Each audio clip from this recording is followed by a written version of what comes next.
ಯಾವತ್ತು ನ್ಯೂಸ್ ಪೇಪರಲ್ಲಿ ಅಥವಾ ಟಿ ವಿ ನ್ಯೂಸ್ ಚಾನಲ್ಗಳಲ್ಲಿ ನೋಡಿದರೆ ಗಂಡ ಹೆಂಡತಿಯನ್ನು ಕೊಂದ, ಹೌದು, ಹೆಂಡತಿ ಗಂಡನನ್ನು ಕೊಂದಲು, ಮಗ ತಾಯಿಯನ್ನು ಕೊಂದ, ತಂದೆ ಮಗನನ್ನು. ಇದು ನೋಡಿ ನೋಡಿ ನೋಡಿದರೆ ಎಲ್ಲಿ ಹೋಗ್ತಾ ಇದ್ದೀವಿ ನಾವು ಗುರುಜಿ? ಈ ಅಧ್ಯಾತ್ಮದಿಂದ ನಾವು ಇದನ್ನು ಹೇಗೆ ಏನಾದರೂ ಮಾಡೋಕ್ಕೆ ಸಾಧ್ಯ ಇದೆಯಾ? ಇಲ್ಲ, ಪ್ರತಿಯೊಬ್ಬರ ಒಳಗಿನ ಪ್ರಾಣಶಕ್ತಿ ದೇವರಂತ ಹೇಳಿಬಿಡಿ. ಆ ದೇವರು ಇಹಪರಕ್ಕೂ ಕೂಡ ಮುನ್ನಡೆಸುತ್ತಾನೆ. ತ್ರಿಕಾಲ ಜ್ಞಾನಿಯಾಗಿದ್ದಾನೆ. ಖಂಡಿತವಾಗಿ ಕರುಣೆಯಿಂದ ಬೇಡಿದರೆ ಖಂಡಿತವಾಗಿ ಮನಃಶಾಂತಿಯನ್ನು 0 ಮಾಡುತ್ತಾನೆ.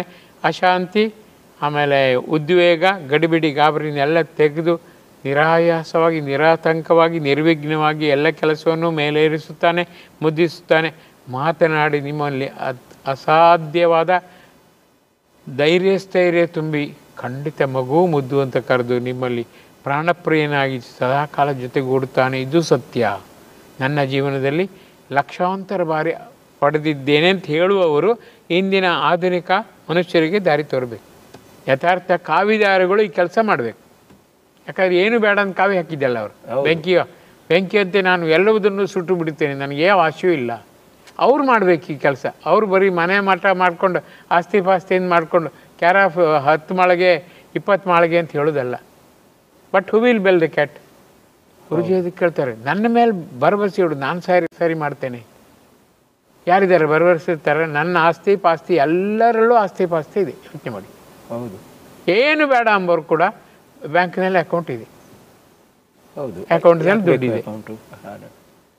ಮುಹ್ ಮೇ ರಾಮ್ ಬಗಲ್ ಮೇ ಚೂರಿ. ಏನು ಪ್ರಯೋಜನ? ಅವನತಿಯ ಎಜ್ಜಿನಲ್ಲಿದ್ದೇವೆ ನಾವೀಗ. ಅದನ್ನು ಮೇಲೆ ಏರಿಸ್ಬೇಕು. ಇಲ್ಲದ್ರೆ ಸಾಧ್ಯವೇ ಇಲ್ಲ. ಜಗತ್ತು ಸುಟ್ಟು ಬೂದಿ ಆಗುತ್ತೆ. ಆದರೆ ಗುರುಜಿ ಇದ್ದಾರೆ, ಮುನ್ನಡೆಸುತ್ತಾರೆ, ಶಕ್ತಿದಾತರಾಗಿದ್ದಾರೆ.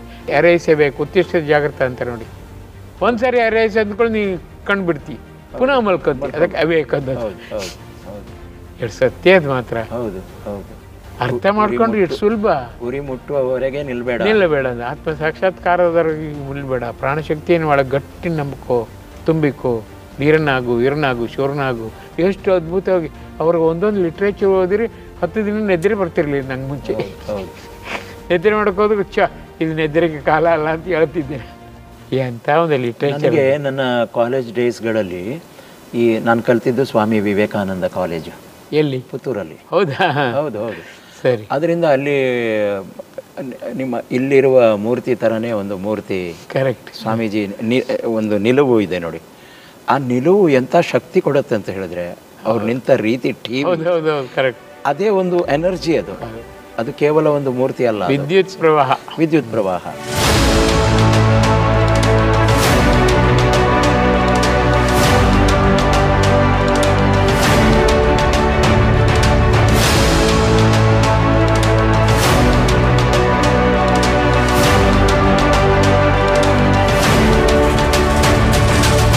ಎಲ್ಲಿ ಸ್ಪರ್ಧೆಗೆ, ಕಾಂಪಿಟೇಷನ್ಗೆ ಹೋದರೆ, ಯಾವುದೇ ಊರಿಗೆ ನಮ್ಮ ಪ್ರಿನ್ಸಿಪಾಲ್ರು ಕಳಿಸ್ತಾ ಇದ್ರು ಬೇರೆ ಬೇರೆ ಕಡೆಗೆ.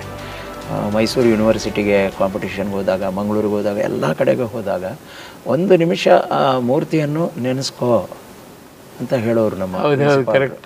ಆ ಮೂರ್ತಿಯನ್ನು ನೆನೆಸ್ಕೋ, ನಿನ್ನ ಒಳಗೆ ವಿದ್ಯುತ್ ಸಂಚಾರ ಆಗತ್ತೆ ಅಂತ. ಸತ್ಯ ಅದು. ಅದೇ ಕಾರಣಕ್ಕಿರ್ಬೇಕು ನನಗೆ ಶಿಕಾಗೋಗೆ ಹೋದಾಗ ಅನುಭವ ಕೂಡ. ಕರೆಕ್ಟ್, ಹೌದು, ಖಂಡಿತ. ಸೊ ಇದು ಒಂಥರ ಸ್ವಾಮೀಜಿಯವರು ಬಹುಶಃ ಇವತ್ತು ನನಗೆ ಇಲ್ಲಿ ನೀನು ಬರಬೇಕು ಅಂತ ಅವರೇ ಕರೆಸಿದ್ದಾರೆ. ಅವರೇ ಕರೆಸಿದ್ದಾರೆ. ಹೌದು, ಹಾಗೆ ಅವರೇ ರಕ್ಷಣೆ ಮಾಡಬೇಕು ಈ ದೇಶವನ್ನು. ಹೌದಪ್ಪ, ಬೇರೆ ಸಾಧ್ಯವೇ ಇಲ್ಲ, ಯಾರಿಗೂ ಸಾಧ್ಯ ಇಲ್ಲ. ಹೌದು, ನೀವು ಹೇಳಿದ ಹಾಗೆ ಈಗ ದೇಹದಲ್ಲಿಲ್ಲ ಅವರು, ಆದರೆ ಅವ್ಯಕ್ತವಾಗಿ ಇಲ್ಲಿ ಎಲ್ಲ ಕಡೆಗಳಲ್ಲಿ ಇದ್ದಾರೆ. ಖಂಡಿತ, ಎಲ್ಲ ಕಡೆ ನೋಡ್ತಾ ಇದ್ದಾರೆ ಹೇಗೆ ತಾನು ಸರಿ ಮಾಡಬೇಕು ಇದನ್ನು ಅಂತ. ಖಂಡಿತ ಮಾಡ್ತಾರೆ ಅಂತ ನನಗೂ ಅನ್ನಿಸ್ತಾ ಇದೆ. ಖಂಡಿತ ಡಾಕ್ಟರ್ ಜಿ.